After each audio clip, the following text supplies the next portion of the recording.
Peacock bloodies its sweet tooth with Twisted Metal, American Horror Story Remake, sort of, and Return of the Living Dead gets reanimated, all on this Monday edition of Spill the Guts. I like it spooky.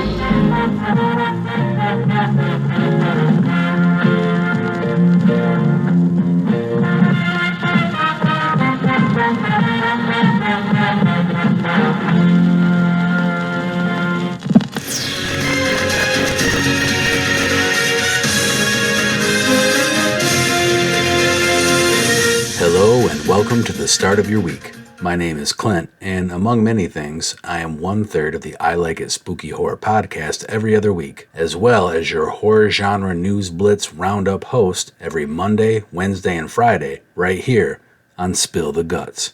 Today is Monday, July 17th, and this just in. The first Twisted Metal game was released in 1995, developed by SingleTrack and published by Sony for the original PlayStation. That original game spawned follow-ups and spin-offs, with a movie adaptation at one point in the works from the director of Crank and Ghost Rider. That project never came to be, and this TV adaptation has been in development for the past few years. BloodyDisgusting.com reports that the Peacock original series Twisted Metal has unleashed a brand new explicit trailer, labeled as such for one particularly gory scene featuring the villain Sweet Tooth. The latest trailer for Peacock's action comedy series also puts the spotlight on the automobile action you'd expect from a Twisted Metal series, which surprisingly hasn't been much of a focal point of the marketing up to this point. Twisted Metal premieres on July 27th, 2023, only on Peacock. Peacock's high-octane action comedy series, starring Anthony Mackie, follows a motor-mouthed outsider who is offered a chance at a better life, but only if he can successfully deliver a mysterious package across a post-apocalyptic wasteland. Will Arnett will be voicing Sweet Tooth in Peacock's Twisted Metal television series, with AEW superstar Samoa Joe physically embodying the iconic character. And from what I've seen from the trailer, Joe is gonna kill you.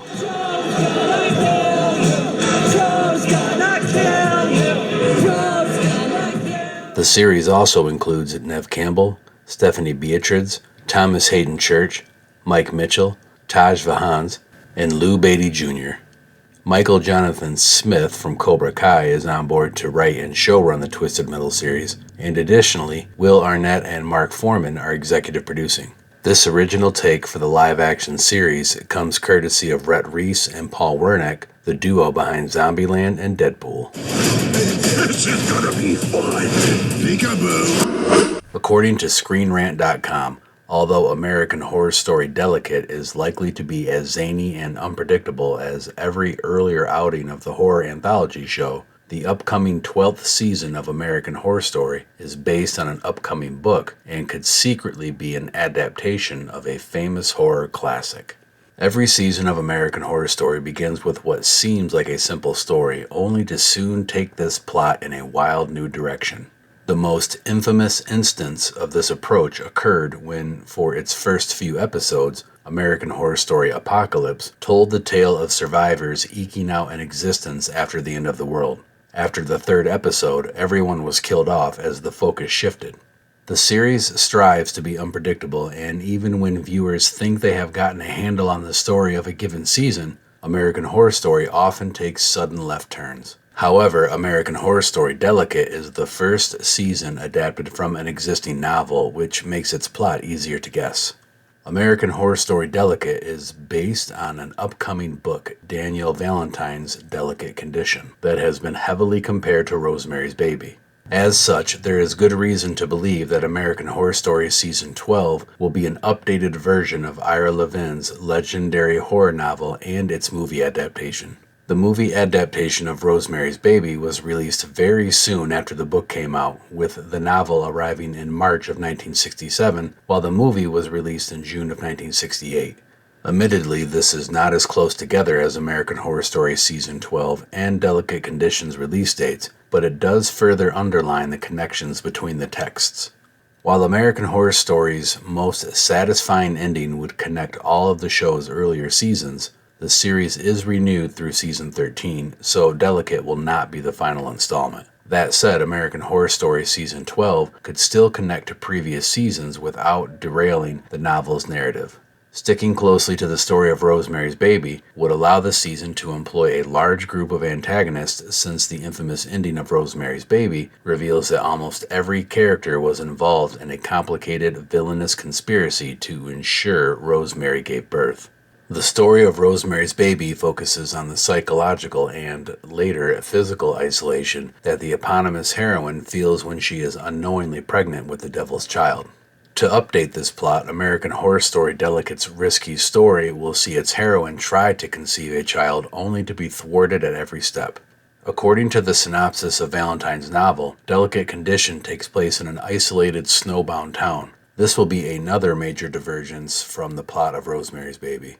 Levin's novel and its movie adaptation were set in New York, while American Horror Story Delicate's source material takes place in a less urban location. Now granted, production for American Horror Story Delicate has filmed in New York City, with series veteran Emma Roberts expected to be central to Season 12's plot as the woman whose hope of starting a family gets derailed by sinister forces. Alongside her, Delicate will star Kim Kardashian, Matt Zuckery, Cara Delevingne, as well as fellow AHS vets like Billy Lord, Zachary Quinto, and Dennis O'Hare. The question will be whether who is Roberts' supporting character and who is embodying the villainous Rosemary Baby roles in American Horror Story Season 12, Delicate. And it is now that time once again to pause for station identification and hear from our podcast network, the PFPN.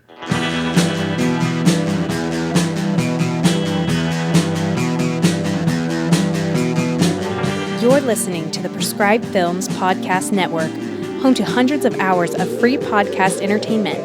The shows on this network all have a common goal: providing you with the best discussions about movies and other forms of entertainment media. The PFPN hopes to fill your earholes with audio joy. Visit our website with links to all the other amazing shows at www.thepfpn.com. Thanks for listening.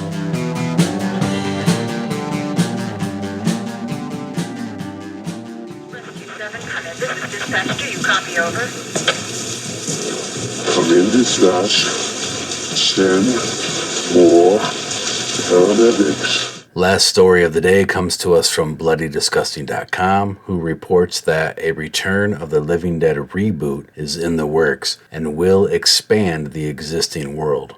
One of the greatest horror comedies of all time, Dan O'Bannon's 1985 movie The Return of the Living Dead, ended up launching a franchise that to date includes 5 total movies, but you mostly only hear horror fans talking about the first 3. The first sequel came in 1988 and featured returning actors, but 1993's Brian Yunza directed Return of the Living Dead 3 went in an entirely different direction with a wildly different storyline. It's become a cult classic in recent years, thanks in large part to its central villain, a sexy zombie played by Melinda Clarke. And then we got Return of the Living Dead Necropolis and Return of the Living Dead Rave to the Grave, both released direct to television in 2005.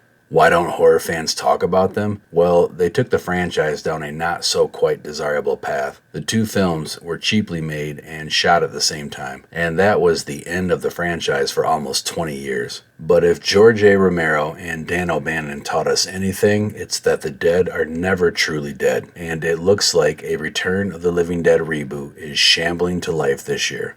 The company Living Dead Media is behind the planned upcoming reboot, which has Steve Walsh from Muck and Kill Her Goats attached to direct.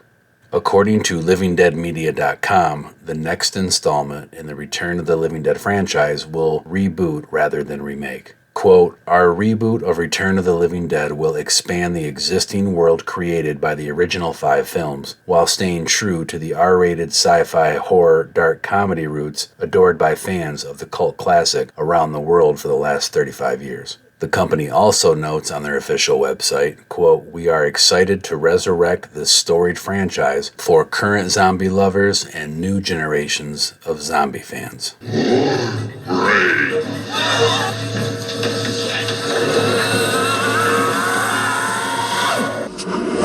And it's time to stuff today's news into a barrel. But before I go, I just want to let you know that you can search up the emergency number stenciled on the side of the barrel by connecting with the I Like It Spooky Horror podcast on all mainstream social media platforms, and to subscribe wherever you get your podcasts. Make sure to listen in this coming Wednesday, as I will be discussing the current Screen Actors Guild strike and its ripple effects on another edition of Spill the Guts.